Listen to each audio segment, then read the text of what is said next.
जनता पक्षाच्या नेत्यांच्या उपस्थितीमध्ये ही आणि एकनाथजी शिंदे साहेबांच्या उपस्थितीमध्ये बैठक संपन्न होऊन त्या प्रकारची सूचना त्या ठिकाणी ते देणार आहेत. नाराजी तुमची दूर झाल्यावर बैठकीला न जाण्याचा निर्णय घेण्यापर्यंत काय घडलं होतं की तुम्हाला इतका मोठा निर्णय घ्यावा लागला? बैठकीला न जाण्याचा कुठलाही असा विषय नाही. आपण जर बघितलं असेल तर माननीय उपमुख्यमंत्री महोदय एकनाथजी शिंदे साहेब स्वतः बैठकीला उपस्थित होते. आम्ही मंत्रीगण आमच्या भागातल्या आमच्या जिल्ह्यातल्या ज्या काही स्थानिक स्वराज्य संस्थेच्या निवडणुका आता काल आपल्याला माहिती आहे की नगरपालिका नगरपंचायतीच्या फॉर्म भरण्याची कालची शेवटची मुदत होती. आज 96 आहे आणि मग त्या संदर्भामध्ये आम्ही सर्वजण चर्चा करीत होतो आणि या निवडणुकींना कशा पद्धतीने आपल्याला सामोरं जायचं आहे या संदर्भातली चर्चा आम्ही शिवसेनेच्या आम्ही सर्व मंत्री महोदयांनी त्या ठिकाणी केलेली आहे. तुम्ही समोपचाराची घोषणा करताय की एकत्र करण्यात, दुसऱ्या बाजूला अद्वै हिरे म्हणतायत की आमच्यामुळे त्यांना बहिष्कार टाकावा लागेल. वरिष्ठ नेत्यांसोबत चर्चा करणार आहेत. भाजपाच्या केंद्रीय नेतृत्वाला यामध्ये हस्तक्षेप करण्याची गरज पडणार आहे का? मला वाटतं की हा राज्य पातळीवरचा जो काही आजच्या बैठकीतला आमचा विषय होता, माननीय मुख्यमंत्री महोदय यामध्ये स्वतः पुढाकार घेऊन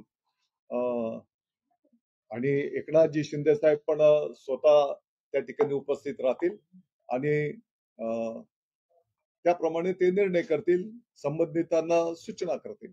परंतु शिवसेनेच्या नेत्यांच्या समोर सातत्यानं कोण ना कोणतरी पराभूत उमेदवार घेण्याचा सिलसिला जो आहे तो भाजपकडनं सुरू आहे. तुमच्या समोर अद्वै हिरे असतील, सत्यजित पाटणकर असतील, राजू शिंदे असतील, हे तुमच्याच विरोधात लढलेले उमेदवार आहेत जे विरोधी पक्षात होते. विरोधी पक्षातले उमेदवार भाजपने स्वतःच्या गळाला घातले. तुम्हाला संपवण्याचा घाट घातलाय का?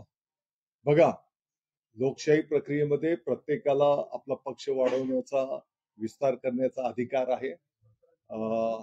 आत्ताच्या घडीला शिवसेनेच्या कोणत्याही कार्यकर्त्याला भाजपाने घ्यायचं नाही आणि भाजपाने शिवसेनेच्या कोणत्या कार्यकर्त्याला घ्यायचं नाही. तुम्ही समोपचाराची भाषा करताय. हिरे म्हणतायत की आम्ही त्यांना बहिष्कार टाकावा लागला आमच्या प्रवेशामुळे. ऐका, माझे कोण हिरे म्हणताय की आम्ही प्रवेश अद्वै हिरे म्हणतात आम्ही प्रवेश केल्यामुळे शिवसेनेच्या आजची जी बैठक आहे ती राज्यव्यापी शिवसेना भारतीय जनता पक्ष युतीचा धर्म पाळणं यावरची बैठक आहे आणि तुम्ही ज्यांचं नाव घेतायत त्यांचं डिपॉझिट मालेगावच्या जनतेने जमा केलेलं आहे.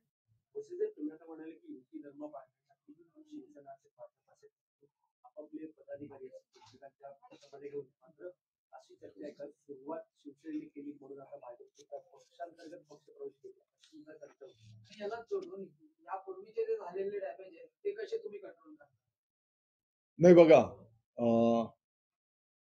मला वाटतं की काही चुकीच्या बातम्या काही प्रसार माध्यमातून पुढे आल्या. शिवसेनेने या गोष्टीची सुरुवात केलेली नाही. अगदी आपल्या सर्वांना ठाऊक असेल की पालघरचे आमचे जिल्हा परिषदचे अध्यक्ष प्रकाश निकम हे पूर्वस्थळी शिवसेनेचे आपले पदाधिकारी लोकप्रतिनिधी होते. त्याच्यानंतर अंबरनाथचे नगरसेवक असतील, कल्याण डोंबिवलीचे नगरसेवक असतील, तर यांचा प्रवेश आधी भारतीय जनता पक्षाने केलेला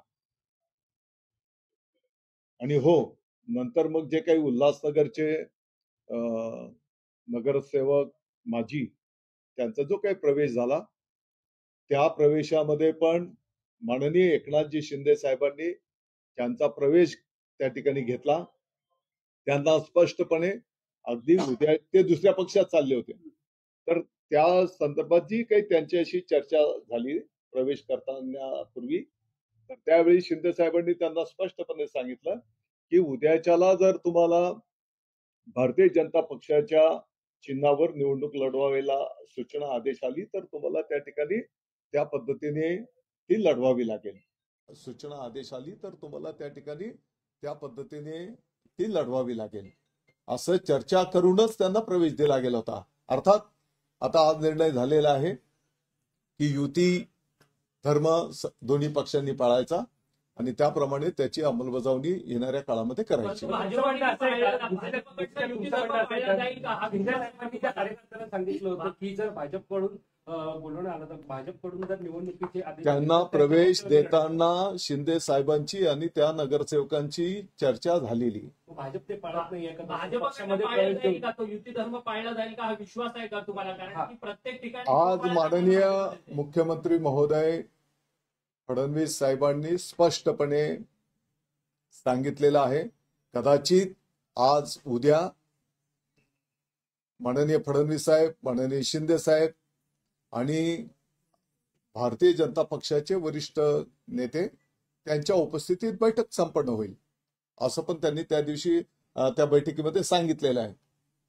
आणि स्पष्टपणे माननीय फडणवीस साहेब तशा सूचना निर्देश देणार आहेत. परंतु एकीकडे गृहमंत्री अमित शहा मुंबईच्या दौऱ्यावरती होते, त्यावेळेस त्यांनी थेट स्पष्ट सांगितलेलं होतं की आम्हाला कुबड्यांची गरज नाही म्हणून. आणि त्याच कुबड्याचा उल्लेख सातत्यानं त्यांचे खासदार देखील करतात आहेत. अमरावतीमध्ये त्यांचे खासदार आहेत बोंडे. त्यांनी भर सभेत विचारलं की भाजपच्या कार्यकर्त्यांना आपल्याला कुबडे हवेत की नको. अशा पद्धतीची जर वक्तव्य होत असतील तर युती धर्म शिवसेना भारतीय जनता पार्टी ही युती एक नैसर्गिक युती गेल्या अनेक वर्षांच्या पासूनची आहे. कुबड्या वगैरे हा जो काही शब्दप्रयोग असेल कदाचित तो इतर काही बाबींच्या संदर्भातला असेल, युतीच्या संदर्भातला हा शब्दप्रयोग नाही.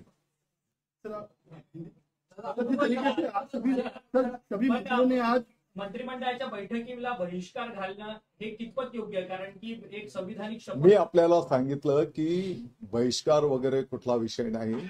स्वतः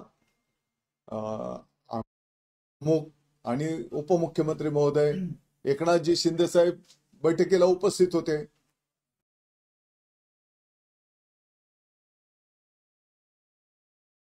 काय परिस्थिती आहे, कशा पद्धतीने आपल्याला येणाऱ्या निवडणुकींना सामोरं जायचं आहे, त्याचं कोणी कोणी काय काय प्लॅनिंग केलेलं आहे तर त्याचं शेअर केलं आणि त्याप्रमाणे आता प्रत्येक जण त्याच्या जिल्ह्यामध्ये पुढे मार्गक्रमण करायला त्याच्यात.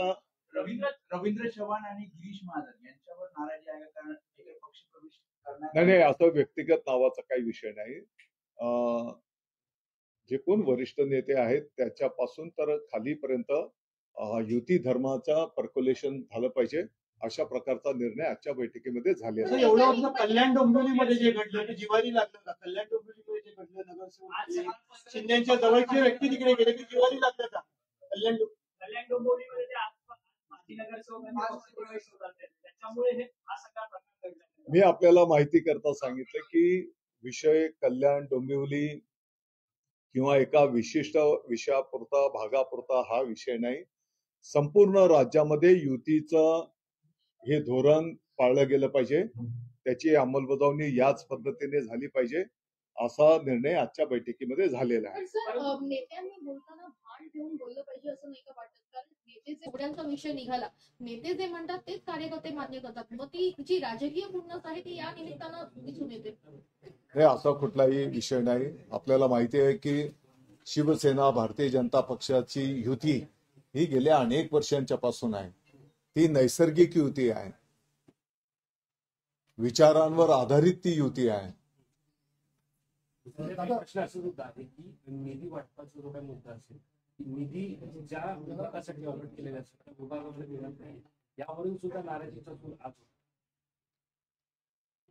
बघा, निधीच्या संदर्भामध्ये स्पष्ट धोरण सर्व विभागांच्या साठी मुख्यमंत्री महोदय उपमुख्यमंत्री महोदयांनी निर्धारित केलेलं आहे आणि त्यामध्ये मग कोणत्या लोकप्रतिनिधींना किती निधी द्यायचा, पाठीमागच्या काळातलं जे काही दायित्व आहे त्या दायित्वाच्या साठी किती निधी द्यायचा. कारण आपल्याला माहिती की काही पाठीमागच्या काळातली कामं झाली आणि त्यांचं बिल अदा करणं बाकी आहे, तर त्यासाठी सुद्धा तो निधी काही प्रमाणात तिकडे गेला पाहिजे.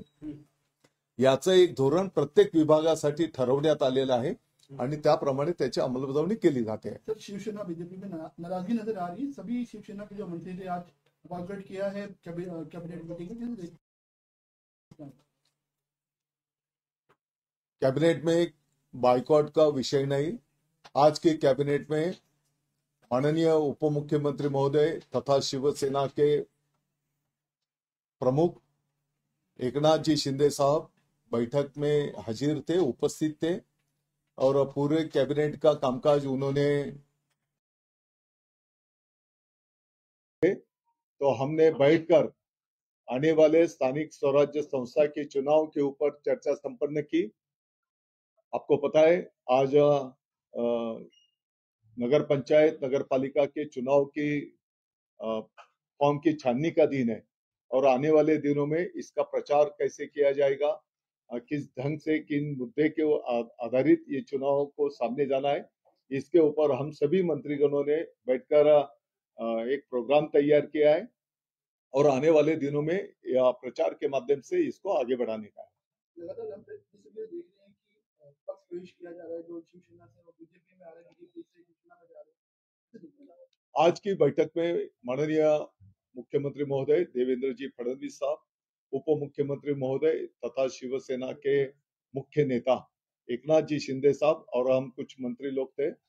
इनकी बैठक में शिवसेना और भारतीय जनता पार्टी अपने कार्यकर्ताओं को एक दूसरे के पक्ष में प्रवेश देंगे नहीं और इसकी अंमलबजावनी पूरे महाराष्ट्र पर होगी, ऐसा निर्णय वहां पर संपन्न हुआ है।